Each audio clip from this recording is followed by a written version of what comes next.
দেখলাম যে এখানে বিয়ারের বোতলও পড়ে আছে। হসপিটাল কি কারা তাহলে হসপিটালে রাজ করছে? গেট বন্ধ, ওরা বলছে স্টাফ নেই তাই গেট বন্ধ। কিন্তু গেট বন্ধ বলে কারো তো গ্যারেজ ঘর হিসেবে এটা ব্যবহার হতে পারে। যদি এটা হলো ইমার্জেন্সি গেট, এটা হলো দিনাটা মহকুমা হাসপাতাল ইমার্জেন্সি গেট, মানে কোনো গোলমাল হলে বা দুর্ঘটনা ঘটলে এদিকে মানুষ বেরিয়ে আসবে, এটা দিয়ে কি করে বেরিয়ে আসবে?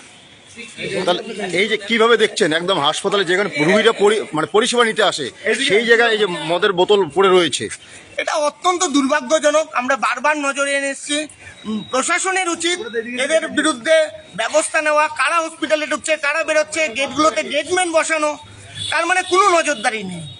কার্যত বেহাল অবস্থার মধ্যে দিনাটা মহকুমা হাসপাতাল আছে।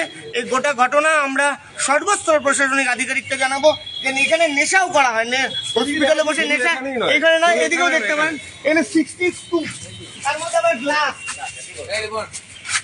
এটা প্রতিনিয়ত ঘটনা হয়। তার মানে হসপিটালে যারা কর্তা ব্যক্তি আছেন তারা ভিজিটেও আসেন।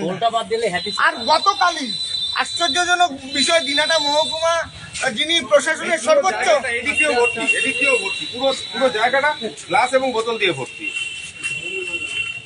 এদিকেও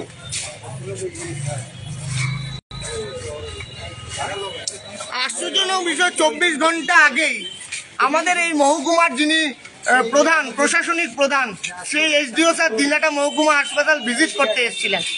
আমরা আজকে ডেপুটেশন দিয়ে আপনাদের শিশু মঙ্গল সমিতির বোর্ডটা দেখানোর জন্য এদিকে এসেছিলাম। এসে যে দৃশ্য দেখলাম সেটা খুবই বিপজ্জনক। আমি প্রশাসনের আধিকারিকদের কাছে অনুরোধ রাখবো, দিনাটা মহকুমা হাসপাতালের দিকে নজর দিন। এটা সবার দায়িত্ব। দিনাটার সব অংশের মানুষের কাছে আবেদন, দিনাটা মহকুমা হাসপাতালের যে অবস্থা, সেই অবস্থা ফেরাতে সকলের উদ্যোগ জরুরি।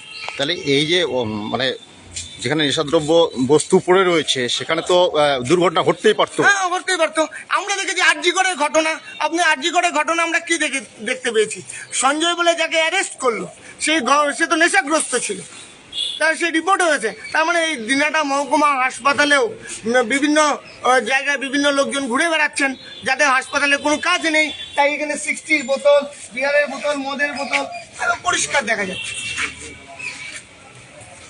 তার মানে 24 ঘন্টা আগে যে হাসপাতাল ভিজিট করে গেলেন এসডিও, তিনি কি দেখলেন আর তাকে কি দেখানো হলো তারাই বলতে পারবেন।